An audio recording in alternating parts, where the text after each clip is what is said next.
Hi, everybody. My name is Robert McLean. We're going to be starting the webinar in about a minute. Just going to give people a few more seconds to join. So we'll be with you in just a moment.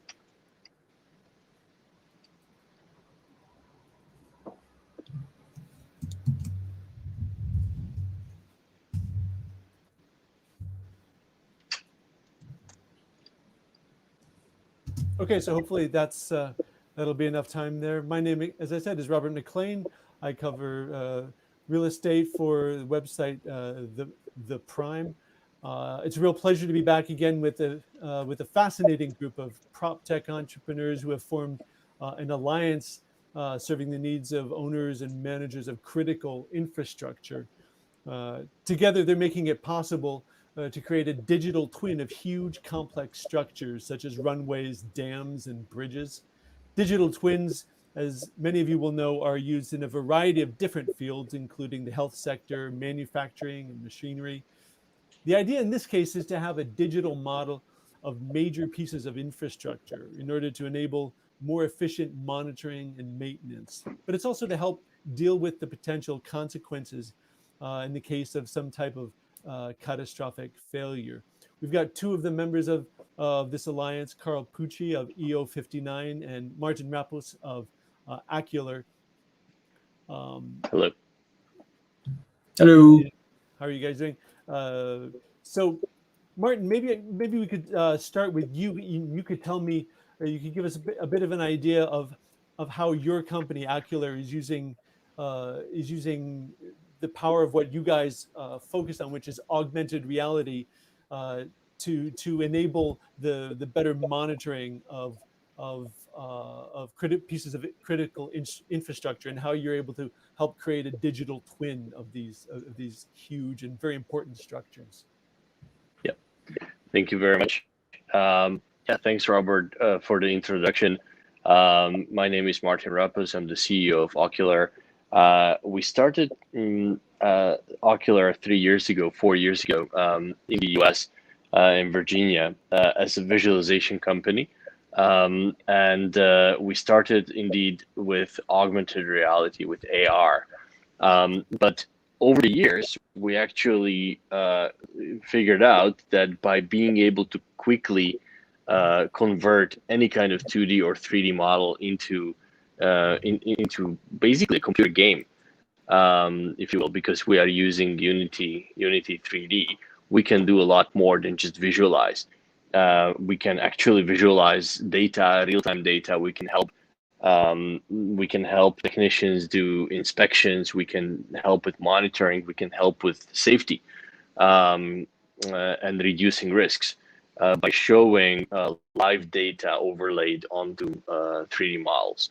And so we are working with the US government. We're working with public sector, private companies, portfolios of buildings, which is trying to really get sense of the different data streams that they are getting from different sources, and make sure that it's visible really on a mobile device and a handheld device.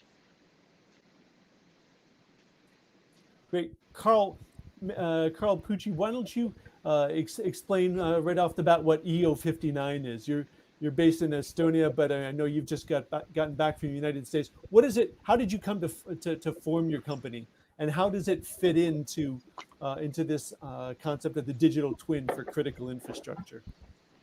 Yeah, so our company EO is Earth observation, and the 59 is for the 59th degree of latitude, where I sit usually, and my desk is at 59.00000, which is pretty weird to be at such a zero latitude line. It's kind of clever. And what we're working with is this actually one of the very first Earth observation techniques in human history.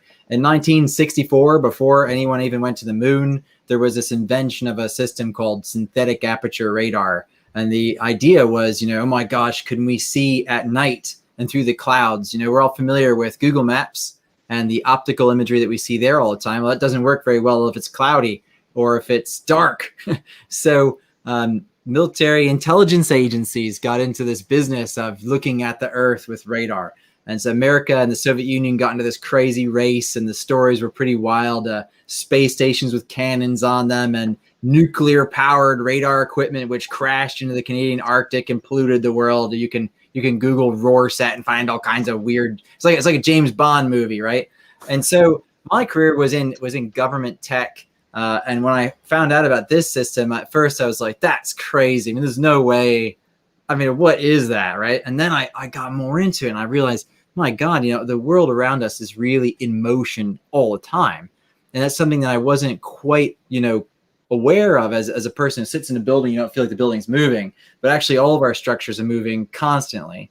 And this synthetic aperture radar looks at the same structure, every time it overflies. So let's say that's, could be as frequently as daily or biweekly.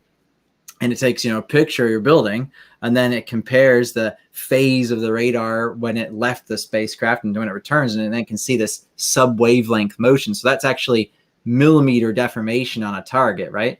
And if we're talking about a digital twin, this is the only technique in the world that allows you to really go back in time and look at something that you didn't know you wanted to look at. So it would allow you to go back and access an archive of radar data of any structure or surface on planet Earth and look at the millimeter changes in that structure or surface, and then display that in a visualization system like a digital twin, where you have other data sets coming in, right? Or augmented reality, where you can actually walk the site and see that deformation trend in history at the same time. And so our industry is actually kind of weird in that it's one of the oldest techniques, but one that people haven't heard of.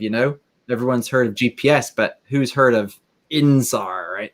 And that's maybe the fault of the fact that it's so scientific and that it's been really funded by spooky people forever, right? So it kind of has this allure of like mystery and black magic to it, but it's not black magic. I mean, it actually works, and it works reliably well and at high accuracy, and there's thousands of papers written about it. But our job at EO59 is to work with people like Martin and with our clients to actually find a way to make this easier to understand and actionable, and not just an opaque data set sits in a corner and says, "Oh, hey, that building moved, 5 centimeters in the last year. What does that mean? I don't know what that means." But I mean, there's actually a whole series of meanings behind that, and that's what we are trying to do together. Martin, the reason that's is important is because if a building moves by 5 millimeters, or if a bridge shifts in some way, that 5 millimeters may not be very much, but if that's part of a trend, then essentially what we're talking about is the potential for that there's some sort of deformation within the structure itself. And really what you guys are doing is helping the people who take care of and monitor these things to make sure that these structures are structurally sound, and it's all in the name of avoiding disaster. Is that a fair way of saying it? Yeah, that's very precise. So if you think about it, we are all about interpretation of data. So we really very much enjoy working with Carl and his team because they've got a wonderful technology. And you will see shortly lots of data points that they are able to gather and collect on structures. We, on top of that, add as well operational data from sensors. So that adds another layer. We can also connect cameras.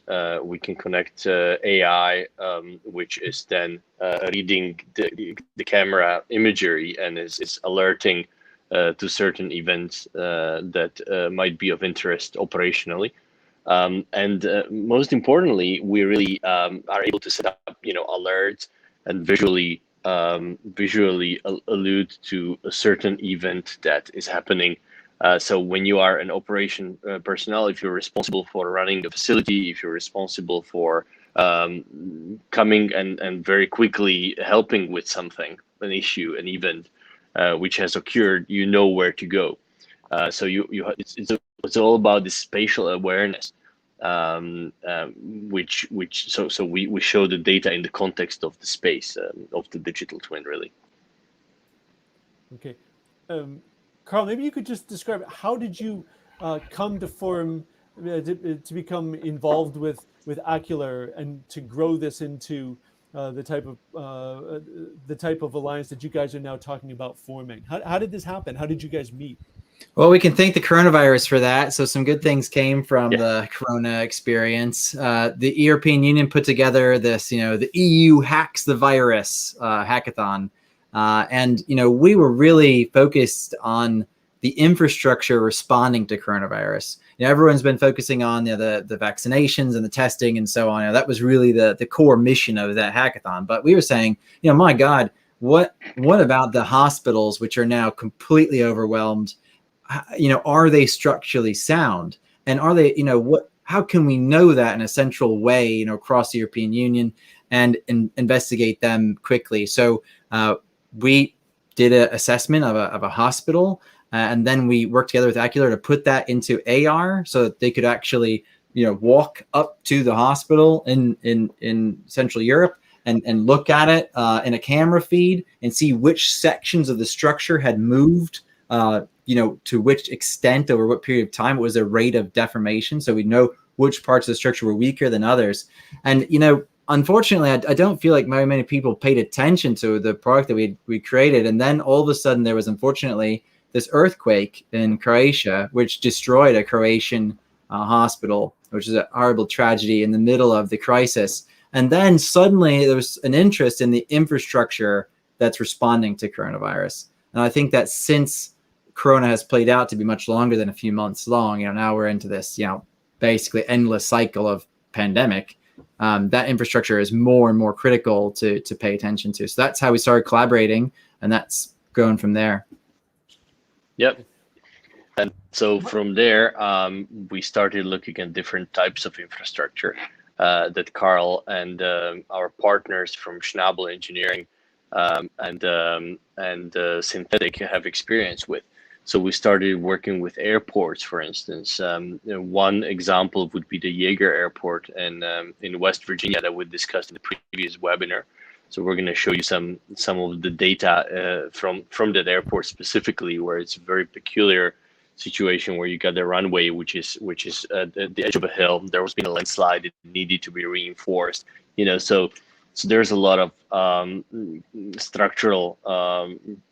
Heavy structural engineering that needed to be in place, including anchoring.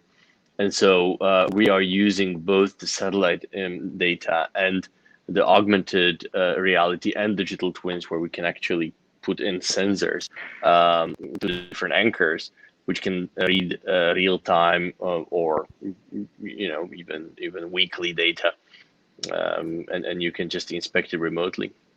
Okay.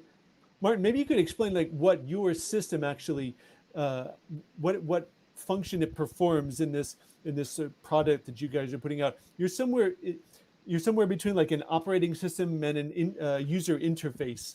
How would you? But that's probably not describing it. It's not doing it justice. How would you describe it? Well, it's actually, I think that is correct. I mean, we are just a user interface. We are purely helping to understand the data. All the complexity is in Carl's system and in the actual systems that are installed on site. The problem is that all of these intelligent systems that are installed and that give data, they're not that easily readable and they're not that easily understandable. And that's where we come in, because we simply show the data on the 3D model. It seems to me that one of the other the value of what you're bringing is you're bringing all these different types of information and you're putting them into a single a single screen essentially that can be used to monitor these things. Maybe it would help to give an idea for what one of these components, what Carl's doing, what it actually looks like and what you're able to help visualize. Carl, are you set up right now to? Yep, absolutely. I'd love to share my screen. So let me do that, and our colleague will enable it to be seen. So hold on one second here.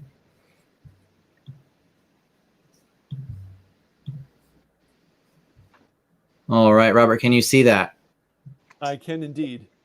Okay, so this is the Yeager Airport in Charleston, West Virginia. And you can see lots of dots all over the place because our technique at EO59 uses natural scatter. So it's kind of like turning on the sensors from all around you without needing them. So all this data is coming without there being any actual device installed anywhere. They're colored for the historic time from deformation. So red is away from the satellite and blue is towards it. But this is really where Schnabel engineering is critically important, because we need them to interpret what we are seeing. But this object here at the end, this is actually the retaining wall that Schnabel built and replaced to work on Jaeger Airport and get it, back in full condition. And here's a time series you can see where we can see every other week how each little component of the surface moved millimeter by millimeter at a time. And this is what is being connected to the Acular system, which is, I believe, Martin, actually able to read the load cells and other interesting sensors which are in this wall as well.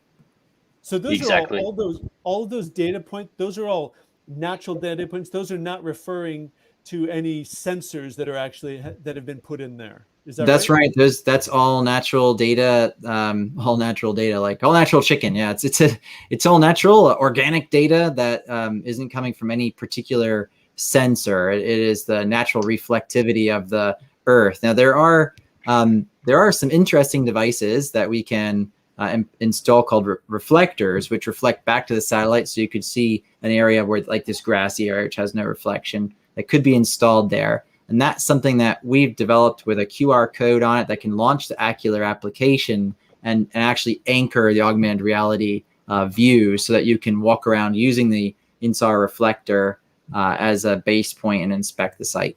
And the point is that every time the satellite goes over this location, it's looking for every single one of those points, and it can then tell you if it has moved. Is that right? Right. We actually don't pick these points at all. Our algorithm, our system, SAR Pros, it picks these points automatically based on the quality threshold that we set. And we don't review them. Schnabel reviews them as the engineer on site. So it's critical that partnership is in place, and Schnabel is well trained, and they are truly the experts in their field at actually being able to drive meaning and reporting to the client, to the airport authority. So in a sense, then you're the eyes, Schnabel is the brain that sort of assembles and does something with that information. Right. I mean, you can think of us kind of like a film lab, right? So the satellite's flying around taking pictures on film. We develop the film, right, into a picture. We make the development chemicals and we develop the picture, and we sell the print to Schnabel, which then tells the client what the picture means. Now, Martin, am I correct in saying that in addition to this, Schnabel has a bunch of monitoring within that actual structure? For example, that retaining wall, which is a huge thing and was absolutely critical to allowing that to allowing the airport to continue to function. They have a bunch of sensors basically embedded into that, and they also are monitoring that, and that is also monitored through that system that you're sort of helping to visualize and give the people who operate that infrastructure, operate that airport, so they can monitor it and make sure it's structural integrity. Yeah, no, that's exactly right. So basically, on top of this, we're overlaying additional sensor data and operational data of the whole facility and cameras. So with the Jaeger Airport, we're just doing sensor data, but with other projects, we're also adding, for instance, Blue Force tracking. So we're able to see where the security personnel actually is on site. Should anything happen, you need to be able to locate them. You can see where they're moving during the incident. As Carl said, you can go on site and you can just read a QR code, and you can get access to all of the data through augmented reality. So it's like a digital panel which shows you where what is the actual status of that piece of infrastructure at that very moment. And you can also scroll and go down and look at the historical data, because Carl's system actually saves that. So that's for the satellite data, but also we keep in the database the data of all of the sensors, similarly as you see on the screen just now. Also, we do this in virtual reality. So if you are not on site, but you would like to see all of the sensors and you would just like to fly through, you are able to do that. And you have like an infotainment panel which you can spawn with your controller, and you see all of the data that you're interested in. So what you see right now is Carl basically browsing through his screen on his laptop. But the other ways of doing this is really just doing it in VR. Yep. So that's how they do inspections. And with not just the satellite data, but all the other data, or AR, or just doing it on your phone or tablet.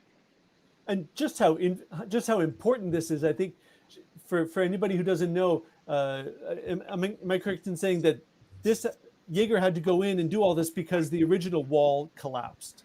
There was a huge I think a land shift, like a landslide, Yep. that there's no way to know exactly, for sure. But the idea is now that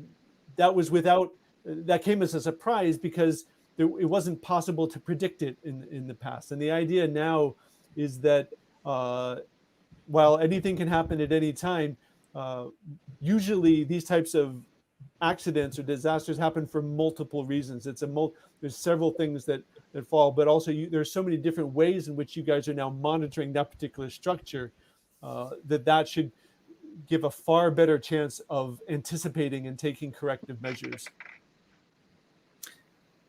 I think that, it's absolutely correct that it's about, monitoring something and preventing disaster. But there's another element to this, which is design, right? And knowing this information in advance of designing the next, corrective measure or another structure. If you have a digital twin of Jaeger Airport, which you have today with tons of data, I mean, the airport is not only that retention wall. It is all kinds of other stuff, right? Yeah. And now there's so much data there that if that airport authority were to build an extension to the runway the other direction, or to extend another terminal or something like this, then they have information that would influence Schnabel or other engineers' design of those structures. So our work with EO59 and AKULAR can be present in all those stages of a design, build, maintain, renovate cycle, and I think that it's a new technique to be able to do this in a digital twin and with AR using technology that's been around since the 60s. It was a James Bond kind of thing, and now the opportunity is really out there for people to leverage it. And the terrible thing is when you don't leverage it, right? So there's a lot of catastrophes that do happen in the world, unfortunately, where this data could have been informative prior to that, or informative in the design phase. I mean, sort of on that topic, Carl, I noticed that you were actually quoted in the Washington Post because you've become involved in the Surfside disaster. Obviously, this type of technology that you guys are doing right now is being used more in situations where there's critical infrastructure, in part because they require certain types of reporting and is part of like how these things get managed. But I mean, just explain maybe quickly, because we don't have so much time, like, how have you become involved in that, and how that's an example of what you can be doing in cases of critical infrastructure?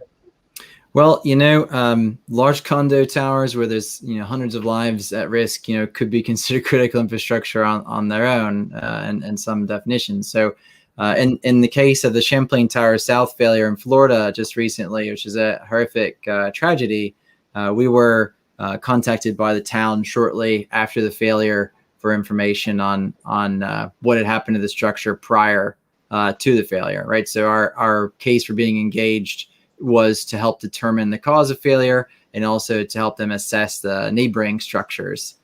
So that's certainly something that we would aim to do proactively together with AKULAR on similar projects in the future. Would be to work with towns or cities, for instance, imagine New York City or Chicago, LA, places where there are different levels of risk to aging infrastructure, and actually help them assess those buildings and do site inspections. I mean, imagine if you're a site inspector and you have our data of every single condo high-rise structure in a block of a dense city, and you can walk around with your camera phone, pointing at the tower and say, well, where the hell in this tower has there been this deformation? Here, click it, see the deformation, walk over to it, and look, has there been spalling? Is there rusted rebar? What is the fatigue of the building?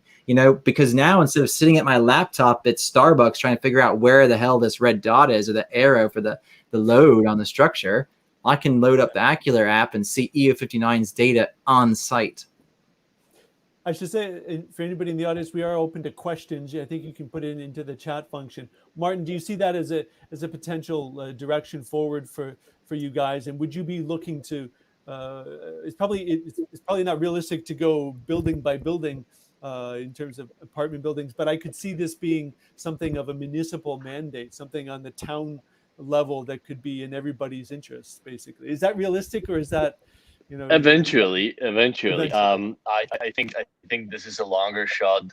The truth is, as Carl said, I mean, more and more infrastructures are becoming critical and are actually using this technology and this approach. So we have discussions after working with a number of governments and public sector clients. We started working with large real estate investment trusts, which have hundreds of buildings in their portfolios. So, and that is for them to improve their operational efficiency, and obviously also public safety around and in their buildings. So I see that it's going that way, definitely.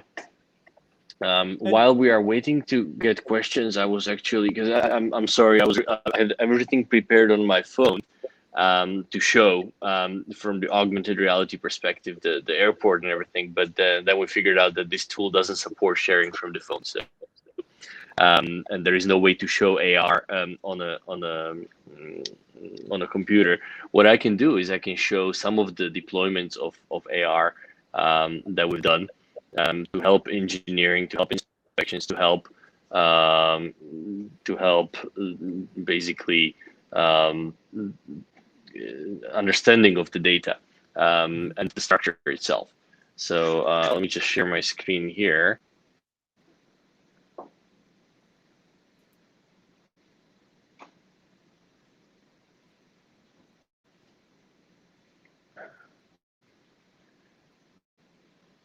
Okay.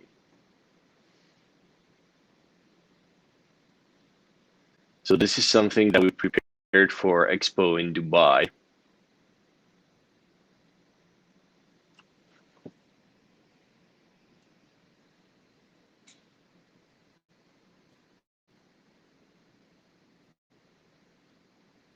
And showing the different ways of using AR.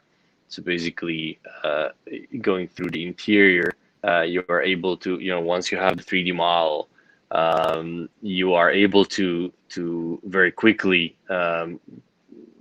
understand the impact of rehabs and the impact of your structure. So this is a logistics park, for instance, where we have justification of different sustainability investments.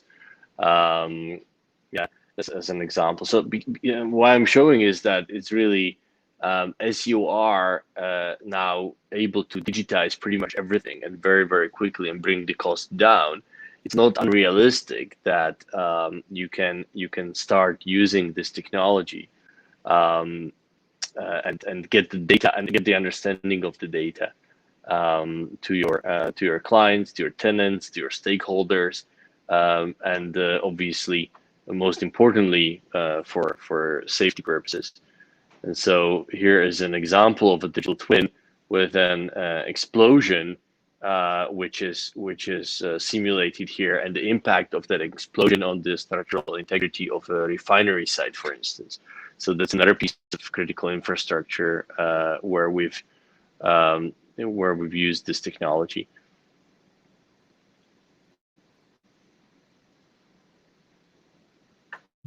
Robert, you're muted.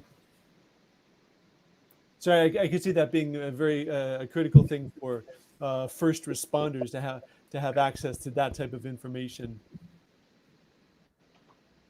Definitely. So we have a Definitely. question here, which is, are these products capable to analyze the data and identify what could be the source of the problem in the structure? Thank you, Reza. Yeah, that's exactly what we're doing in the Champlain Tower South case. I mean, imagine you have a structure that has a known issue of some kind, whether it's that refinery or case or another one. You want to see where there's been historic deformation, right? I mean, structures are moving all the time, but if you understand their capacity for motion, you can see how much they've moved in the past 10 years. That can be instrumental in your analysis as an engineer to identify what could be the source of the problem. From what you guys are saying as well, I mean, it's not the actual instruments, it's not an algorithm that figures out exactly what the source of the problem is, but it's taking that data, and Schnabel with its engineering information is able to analyze what's happening and come up with hypotheses that they can then test out to check further about what it would be. Yep. Okay, we have a possibly just a comment here. Very cool use of augmented reality technology, data analytics, and predictive analysis. Well, that sounds like basically a compliment for you guys. Thank you, Matt, for your comment. Thanks, Martin, Matt. one question I would wonder is there growing sort of pressure from insurance companies to make this part of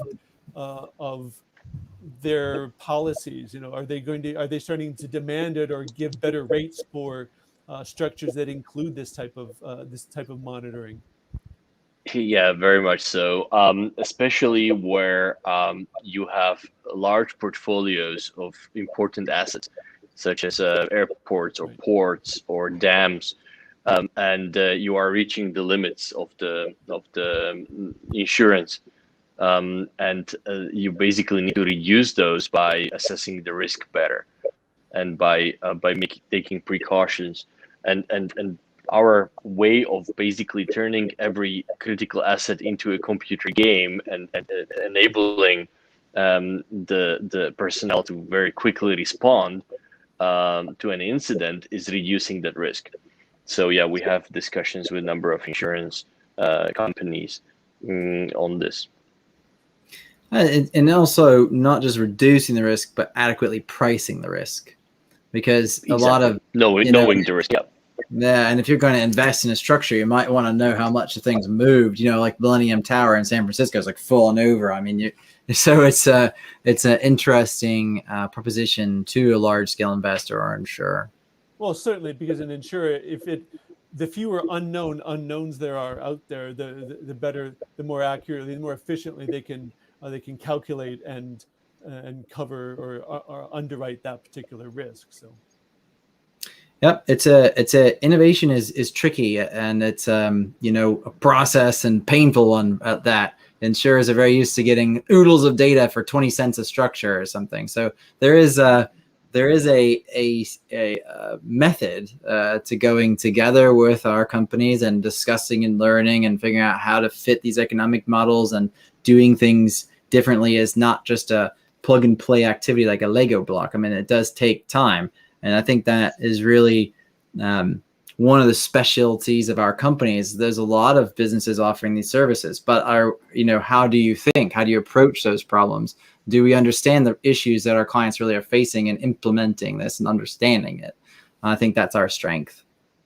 Okay, we have another question from Robert Boylev. I'm sorry if I murdered the pronunciation on that, but can you share some quantification metrics for risk assessment?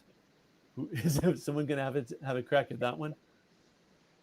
In other words, avoided cost, business interruption avoidance. Yeah.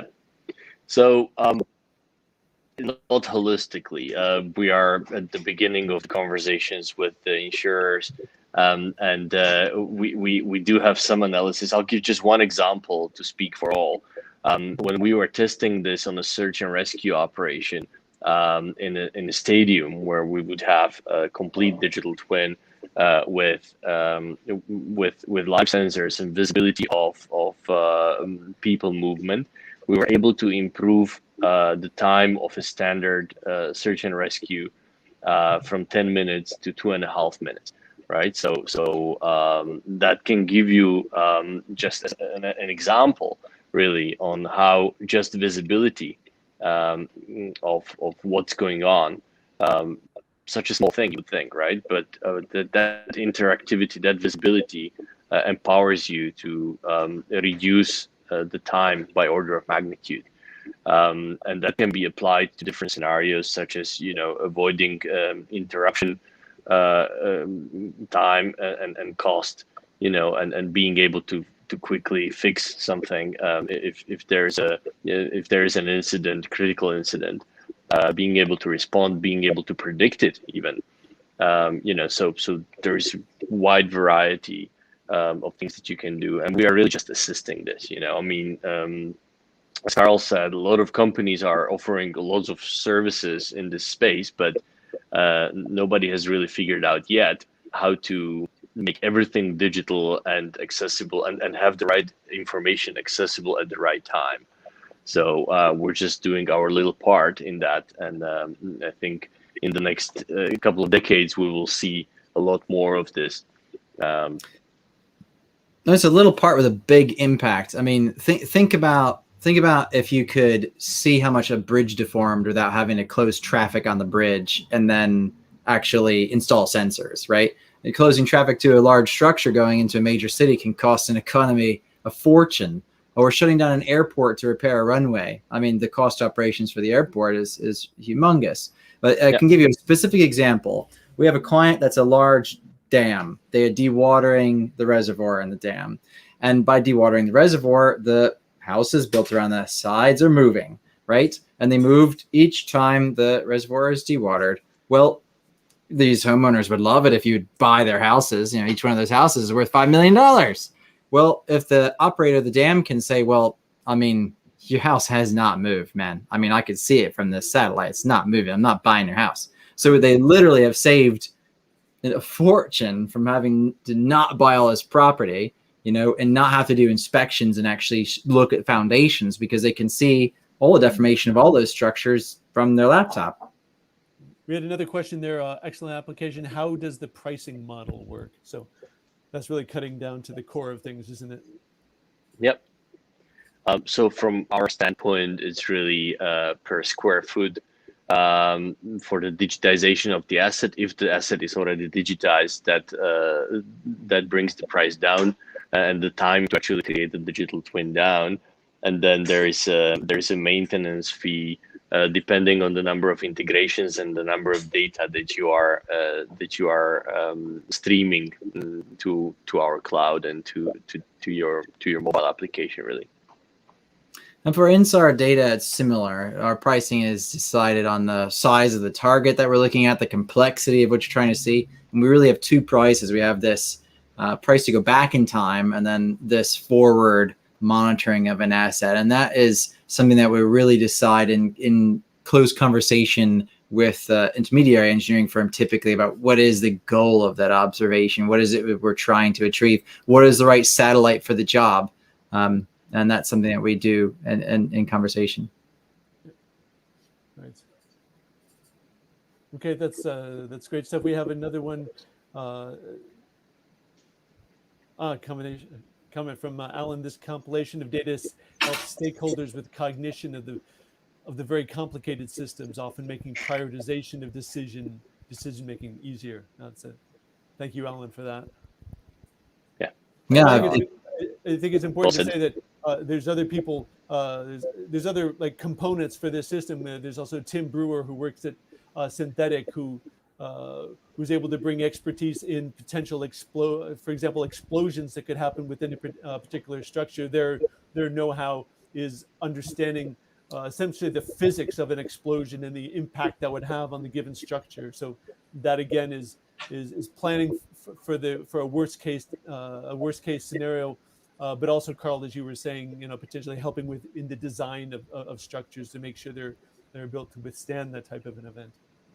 Yeah, and to Alan's comment, I mean, if you have a city like Miami or San Juan, Puerto Rico gets hit by an earthquake or a hurricane, I mean, it's difficult to find a more rapid disaster assessment and impact system because this satellite technique can see through the hurricane, so it sees through clouds. And you can see those structures actually changing in the event itself. Now, we're not very good at rapid failures, sudden, spontaneous, just, explosion. But at these things which can be predicted and seeing what was pre-existing problems, what problems were caused by the event, and what is a hidden problem. It's easy to see a destroyed building. It's hard to see a cracked foundation that's going to be leaking water for the next 20 years. Yeah. And Carl, your data goes back potentially how far? To 1992. Okay, right. So that's significant. Nice. Okay, well, we're at about 40 minutes now. We promised people it would be about half an hour. If there's no other, there's no final questions out there, and I don't see them, guys, I think it's probably time to wrap this up. Thank everybody for for participating today and for listening to us, and I hope that we have a chance to connect again in the future as a team.